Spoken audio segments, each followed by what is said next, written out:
దీన్ని రిపేర్ చేయించి వాళ్ళు గుర్తుగా దాచుకుంటాను.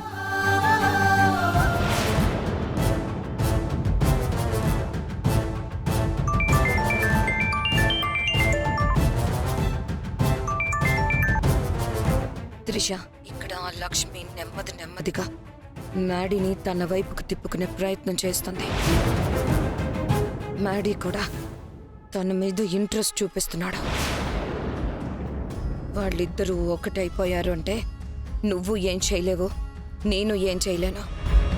త్వరగా ఏదో ఒక ప్లాన్ చేయి త్రిష. అలా చెయ్యాలని నేను మీకు ఫోన్ చేశానండి. రేపటి నుంచి మాకు కాలేజ్లో ఎగ్జామ్స్ స్టార్ట్ అవబోతున్నాయి.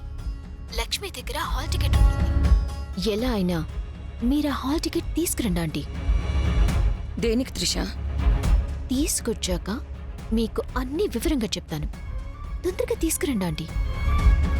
ఇప్పుడా? అవును, ఇప్పుడే. నేను మీ స్ట్రీట్ డెడ్ ఎండ్లో వెయిట్ చేస్తూ ఉంటాను. త్వరగా తీసుకురండి ఆంటీ. అలాగే త్రిష.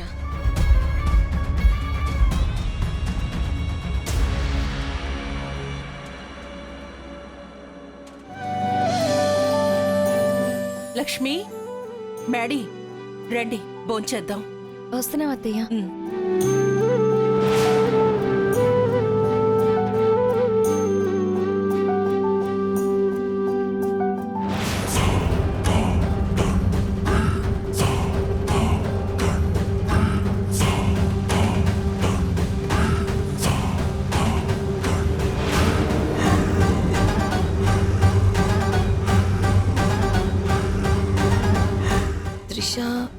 ఈ హాల్ టికెట్తో లక్ష్మిని ఎలా దెబ్బ కొడుతుంది? ఎలాగో త్రిషాని కలవబోతున్నాను కదా, అక్కడే తెలుసుకుంటాను.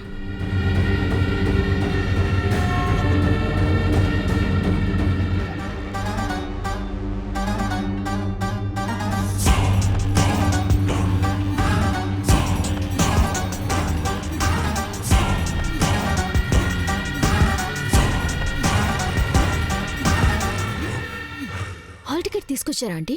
ఇదిగో త్రిష. ఎస్, మీరు సూపర్ ఆంటీ. అసలు ఈ హాల్ టికెట్తో లక్ష్మిని ఏం చేయబోతున్నావు? చాలా పెద్ద క్రైమ్లో ఇరికించబోతున్నాను. రేపటి నుంచి మాకు ఫస్ట్ సెమిస్టర్ ఎగ్జామ్స్ స్టార్ట్ అవబోతున్నాయని చెప్పాను కదా. ఆ ఎగ్జామ్స్ కి సంబంధించిన క్వశ్చన్ పేపర్స్ దొంగతనం చేసి అందరికీ లీక్ చేయబోతున్నాను. నువ్వు దొంగతనం చేస్తే లక్ష్మి ఎలా ఇరుక్కుంటుంది త్రిష? Very simple.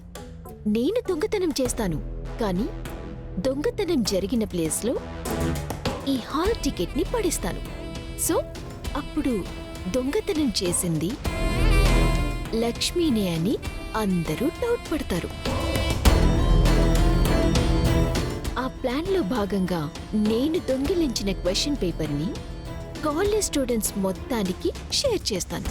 అది కూడా లక్ష్మి మొబైల్ నుంచే.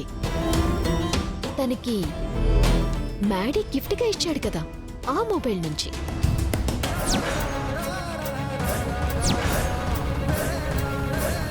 అప్పుడు లక్ష్మియే అసలు దొంగని ప్రూవ్ అయిపోతుంది. లక్ష్మి జైలుకి వెళ్తుంది. అదే అవకాశంగా మీరు తీసుకుని లక్ష్మికి ఈ ఇంటికి ఎలాంటి సంబంధం లేకుండా చేసేస్తారు. Matter over. నువ్వు చెప్పింది మొత్తం వినడానికి బానే ఉంది, కానీ లక్ష్మి మొబైల్ నుండి స్టూడెంట్స్ అందరికీ క్వశ్చన్ పేపర్ని షేర్ చేయాలన్నావు కదా, అదెలా చేస్తావు? దానికి మీరన్నారు కదా ఆంటీ. నేనా? ఎస్. నేనక్కడ క్వశ్చన్ పేపర్ దొంగిలించగాని అవి ఫొటోస్ తీసి మీకు ఫార్వర్డ్ చేస్తాను. దాన్ని మీరు లక్ష్మి మొబైల్లో ఉండి మా గ్రూప్కి షేర్ చేస్తే సరిపోతుంది. Good idea. నువ్వు చెప్పినట్టే చేస్తాను. బాయ్. ఒక నిమిషం ఆంటీ. ఇది లక్ష్మి పేరు మీదున్న డూప్లికేట్ హాల్ టికెట్. ఈ ఒరిజినల్ హాల్ టికెట్ ప్లేస్లో ఇది పెట్టేయండి. Super Trisha. Bye. Bye aunty.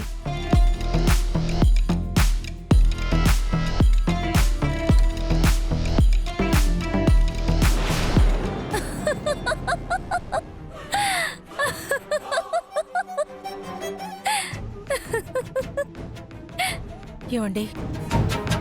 చెప్పు హేమా. మన అమ్మాయి తల్లి కాబోతుందన్న ఆనందం మనకే ఉంది గాని అల్లుడు గారిలోనూ సింధుజాక్షిలోనూ అస్సలు కనిపించట్లేదండి. అల్లుడు గారు సింధుజాక్షి ఒక్కసారి కూడా ప్రేమగా మాట్లాడుకోవడం నేను చూడలేదు. ఎప్పుడు చూడు అల్లుడు గారు ఒక దగ్గర, అమ్మాయి ఒక దగ్గర ఉంటున్నారు.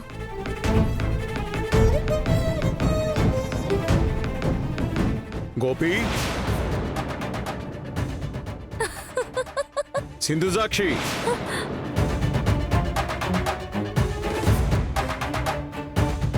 తాతయ్య, అమ్మా సింధుజాక్షి, నీ గురించి, నీ కడుపులో పెరుగుతున్న బిడ్డ గురించి మీ అమ్మా నాన్న కంగారు పడుతున్నారు.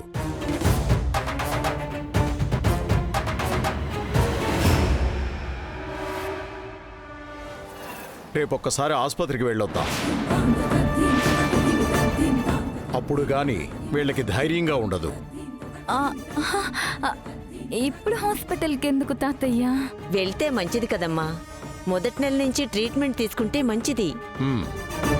గోపి, రేపు మనం ఆసుపత్రికి వెళ్తున్నాం. సిద్ధంగా ఉండండి. వెళ్ళండి.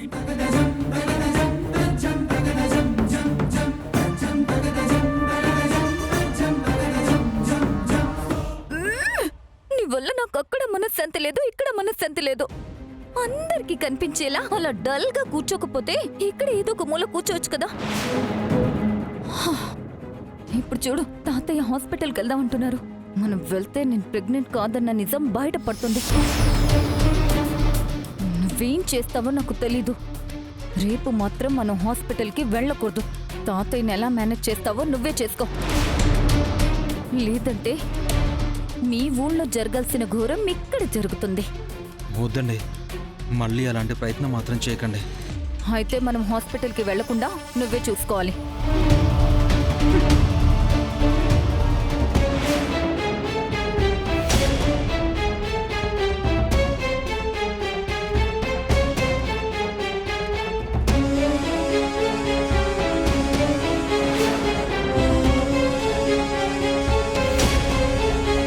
మధుబాబు, ఆ బుక్స్ తీసుకురండి. ఎగ్జామ్స్కి ప్రిపేర్ అవుదాం.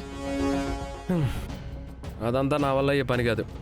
కానీ నువ్వు చదువుకో, నేను పడుకుంటాను. పెద్దయ్యకి చెప్పమంటారా? పెద్దయ్య,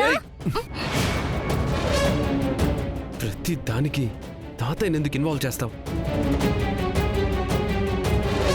మర్యాదగా చెప్తున్నాను, నీ పన్ను చూసుకో. నా విషయంలో జోక్యం చేసుకోకు. పెద్దయ్య, ఏయ్! నిన్ను నన్ను ఏంటి చెప్పండి మధుబాబు. నీతో వాదించడం కంటే కాసేపు చదువుకోవడం బెటర్.